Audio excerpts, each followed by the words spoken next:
For a stock that has barely moved in 2 years since its listing, has suddenly leapfrogged all of its peers and now has become the highest market cap company in the entire group.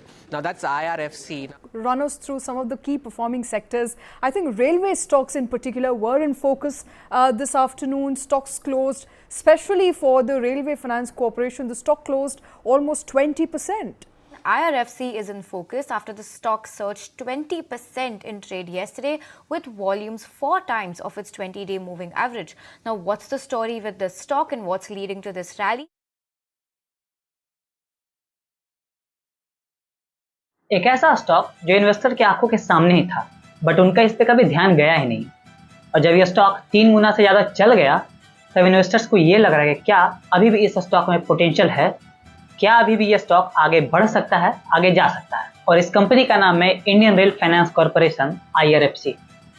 अब जिन किन्हीं को ये लगता है कि PSU में पैसे नहीं बनते, बस आप उन्हें इस कंपनी का नाम बता दीजिए, यही काफ़ी है।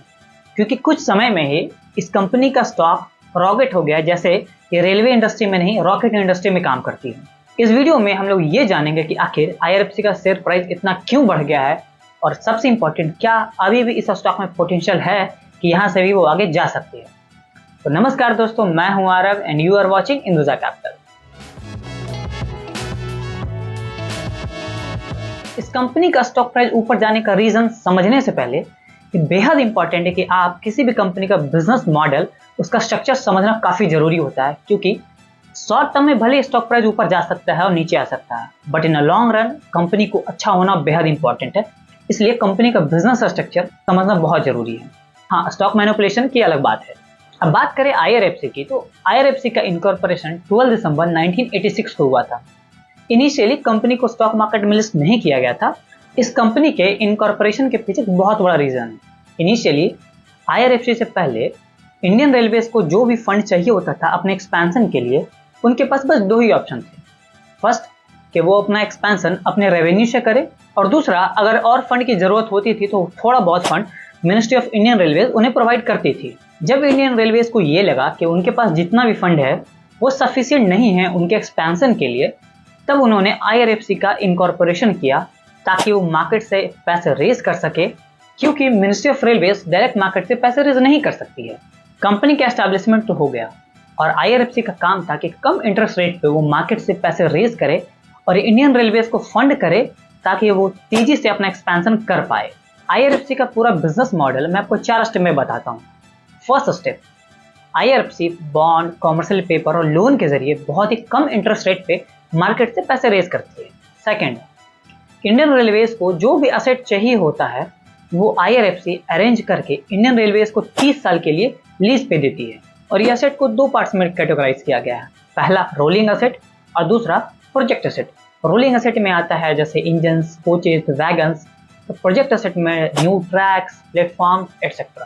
थर्ड, जो भी IRFC इंजन्स, कोचेज, वैगन्स और रेलवे ट्रैक्स इंडियन रेलवेज को जो लीज पे देती है, उस पे इंडियन रेलवेज IRFC को इंटरेस्ट पेमेंट करती है, क्योंकि उन्होंने लीज पे दिया है तो इंटरेस्ट पेमेंट तो करना ही पड़ेगा। और जो इंटरेस्ट पेमेंट होता है वही IRFC के लिए इनकम का सोर्स होता है। फोर्थ, IRFC का जो भी इनकम होता है वो अपना इनकम अपने इंटरेस्ट पेमेंट पे यूज करते हैं, क्योंकि IRFC ने मार्केट से पैसे रेज किए थे इंटरेस्ट पे, तो वो अपना इंटरेस्ट पे करते हैं अपने इनकम से। इसे आसान शब्दों में समझते हैं। Suppose Indian rail finance corporation 1000 rupees 6% interest rate के हिसाब से मार्केट से पैसे रेज करती है, और उस 1000 रुपीज को वो असेट्स में कन्वर्ट करके इंडियन रेलवेज को लीज पे देती है 7% रेट के हिसाब से। और every year Indian railways 70 rupees 7% rate के हिसाब से इंटरेस्ट पेमेंट करेगी IRFC को, और वहीं IRFC 60 रुपीज 6% रेट के हिसाब से अपने बॉन्ड होल्डर्स जो मार्केट से पैसे रेज किए बॉन्ड या लोन के फॉर्म में, उन्हें वो रिटर्न करेंगे 6% रेट के हिसाब से, दैट इज 60 रुपीज। और इस बीच का डिफरेंस होता है 70 माइनस 60 रुपीज, ये 10 रुपीज इनका प्रॉफिट कहलाता है। ये IRFC का पूरा बिजनेस मॉडल है। ये पूरे बिजनेस को और भी सेफ, सिक्योर और लुक्रेटिव बना देता है मिनिस्ट्री ऑफ रेलवेज के साथ एक agreement. IRFC ministry of railways को 30 साल के लिए कोई भी एसेट लीज पे देती है। इसमें कोई स्पेशल बात नहीं। स्पेशल बात यह है कि वो 30 साल को ये 2 पार्ट्स में डिवाइड करते हैं, पहला 15 साल और दूसरा 15 साल। पहले 15 साल में मिनिस्ट्री ऑफ रेलवेज से IRFC principal amount plus interest amount वसूल करती है मींस पहले 15 साल में जो भी असेट का प्रिंसिपल अमाउंट होता है और उस पे जो फिक्स रेट ऑफ इंटरेस्ट जो चार्ज किया जाता है वो दोनों मिलाकर पहले 15 साल में IRFC मिनिस्ट्री ऑफ रेलवे से वसूल करती है और दूसरे 15 साल में बहुत ही कम interest rate IRFC Indian railway से चार्ज करती है। और जैसे ही लीजिंग पीरियड 30 साल खत्म होता है बहुत ही कम कीमत पे वो जो असेट होता है वो मिनिस्ट्री ऑफ रेलवे को ट्रांसफर कर दिया जाता है, बहुत ही कम अमाउंट पे बेच दिया जाता है। जस्ट लाइक आम के आम और गुठली के दाम। पहले 15 साल में IRFC principal amount plus interest amount Indian railway से वसूल करती है और दूसरा 15 साल में बहुत ही कम इंटरेस्ट रेट चार्ज करती है और वो असेट का वैल्यू जो भी रहता है 30 साल कंप्लीट होने के बाद इंडियन रेलवे को बेच दिया जाता है बहुत ही कम पैसों पे। इससे बड़ा बिजनेस और क्या ही हो सकता है। और दूसरा एग्रीमेंट है कॉस्ट प्लस लीजिंग एग्रीमेंट। इस एग्रीमेंट में यह है कि IRFC जिस भी इंटरेस्ट रेट पे मार्केट से पैसे रेज करेगी उससे बस थोड़ा सा ज्यादा रेट ऑफ इंटरेस्ट हाई करके वो IRFC इंडियन रेलवेज को फंड्स प्रोवाइड करेगी। लेट्स से IRFC मार्केट से 6% रेट के हिसाब से पैसे रेज करती है और उसे थोड़ा सा इंटरेस्ट रेट ज़्यादा सपोज 6.6% वो मिनिस्ट्री ऑफ रेलवेज को चार्ज करती है और जो बीच का डिफरेंस है इसे ये मार्कअप फी कहते हैं। और इस एग्रीमेंट की सबसे खास बात यह है कि IRFC जिस भी इंटरेस्ट रेट पे मार्केट से पैसे रेज करते हैं चाहे वो सस्ती हो या महंगी हो तो डायरेक्टली बर्डन पास ऑन कर देती है मिनिस्ट्री ऑफ रेलवे पे, जिससे IRFC का प्रॉफिटेबिलिटी पे कोई इम्पैक्ट नहीं आता है। और इस कंपनी का सबसे बड़ा ड्रॉबैक ये है कि change in government policy. In case अगर गवर्नमेंट फंड रेजिंग को लेके अगर पॉलिसीज में चेंजेस लाती है तो इस कंपनी को प्रॉब्लम हो सकता है। IRFC का फाइनेंशियल्स नंबर पर नजर डाले तो IRFC का total AUM that is asset under management कि वो कितने फंड्स को मैनेज करते हैं तो इनका total AUM 4 lakh crore rupees से भी ज्यादा का है। और इस कंपनी का अगर प्रॉफिट ग्रोथ को देखो तो काफी कांस्टेंट है। FY22 में इनका 6090 करोड़ का प्रॉफिट हुआ था और वही FY23 में 6337 करोड़ का प्रॉफिट हुआ था। चाहे इस कंपनी का बिजनेस स्ट्रक्चर की बात करें या कंटिन्यूअस प्रॉफिट ग्रोथ की बात करें वो लगातार बढ़ता रहा। कंपनी फाइनेंशियली काफी अच्छा कर रही है और इस कंपनी का स्टॉक बढ़ने का रीजन है इस कंपनी का बिजनेस स्ट्रक्चर, पास्ट परफॉर्मेंस और फ्यूचर एंटिसिपेशन को देखते हुए स्टॉक का भाव बढ़ रहा है। इस रैली को देखते हुए मैं आपके साथ एक इंटरेस्टिंग डेटा पॉइंट शेयर करता हूं जो आपको जरूर समझना चाहिए। IRFC को जनवरी 2021 को इंडियन स्टॉक मार्केट में लिस्ट किया गया था और उस टाइम का वैल्यूएशन था 32,000 करोड़ का और लिस्टिंग डे से 451 ट्रेडिंग डे सेशन होने के बाद सिर्फ IRFC का वैल्यूएशन 40,000 करोड़ तक ही पहुंच पाया था।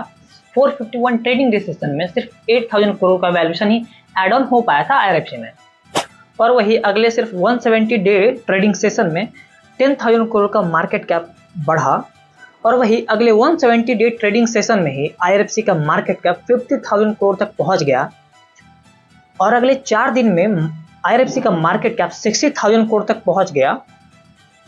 पहला 451 डेज, दूसरा 170 डेज और फिर अगला सिर्फ 4 दिन में ही 60,000 का मार्केट कैप IRFC बन गया था और अगले 17 ट्रेडिंग डे सेशन में ही IRFC का मार्केट कैप 70,000 करोड़ तक पहुंच गया और अगले सिर्फ एक दिन में IRFC का मार्केट कैप 80,000 करोड़ तक पहुंच गया और फिर उसके अगले नेक्स्ट ट्रेडिंग डे सेशन में मार्केट कैप 90,000 करोड़ का हो गया और अगर IRFC का स्टॉक प्राइस 77 रुपीज तक पहुंच जाता है तो IRFC का मार्केट कैप 1 लाख करोड़ तक का पहुंच जाएगा।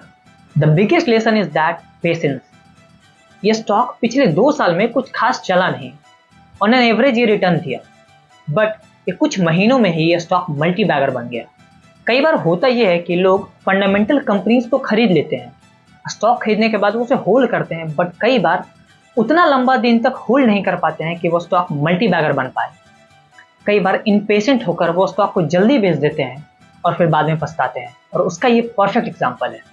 और अब सबसे इंपॉर्टेंट और बड़ा सवाल, क्या IRFC यहाँ से भी आगे बढ़ सकता है? इन शॉर्ट रन ये प्रिडिक्ट कर पाना कि यह स्टॉक नीचे जाएगा या ऊपर जाएगा ये बड़ा कठिन सवाल है और यह सही भी नहीं है क्योंकि आप हमेशा वेल्थ लॉन्ग टर्म में ही बना सकते हैं। तो इन अ लॉन्ग रन इस कंपनी का प्रोस्पेक्टिव देखेंगे कि यहाँ से ऊपर जाएगा या नहीं। इस कंपनी का लॉन्ग टर्म स्कोप और पोटेंशियल की बात करें तो all over the world total rail network पर मिलियन का एवरेज डेटा देखे तो इंडियन रेलवेज काफी अंडर पेनिट्रेटेड है। रसिया में रेल नेटवर्क पर मिलियन पीपल देखे तो 59 किलोमीटर से और USA में 464 किलोमीटर से, फ्रांस में 437 किलोमीटर से, जर्मनी में 405 किलोमीटर से और जापान में 134 किलोमीटर से और वही बस इंडिया में सिर्फ 50 किलोमीटर का है। मीन्स स्कोप तो बहुत है। और इवन गवर्नमेंट की बात करें तो गवर्नमेंट इंफ्रास्ट्रक्चर पे काफ़ी काम कर रही है, चाहे वो रेल नेटवर्क हो या फिर रोड नेटवर्क हो। Indian government 400 Vande Bharat train लाने की टारगेट रख रही है। 1500 से भी ज़्यादा कार्गो टर्मिनल्स, इंडियन रेलवे का 100% इलेक्ट्रिफिकेशन करना, मल्टीपल न्यू रेलवे स्टेशन और इवन हाइपरलूप ट्रांसपोर्टेशन चीज़ों पे काम कर रही है। और इस प्रोजेक्ट को पूरा करने के लिए जो भी फंड्स चाहिए होंगे वो मेजर फंड्स IRFC के थ्रू रेज किए जाएंगे। और इन डेवलपमेंट को देखते हुए मुझे इस कंपनी का फ्यूचर पोटेंशियल काफ़ी अच्छा लगता है, फ्यूचर काफ़ी ब्राइट है इस कंपनी। और ये था आज का डिस्कशन IRFC के बारे में। होप सो आपको ये डिस्कशन इन्फॉर्मेटिव लगा होगा। अगर हाँ तो आप इस वीडियो को लाइक और चैनल को सब्सक्राइब करते जाइएगा और don't forget to share with your friends and families. Thanks for watching.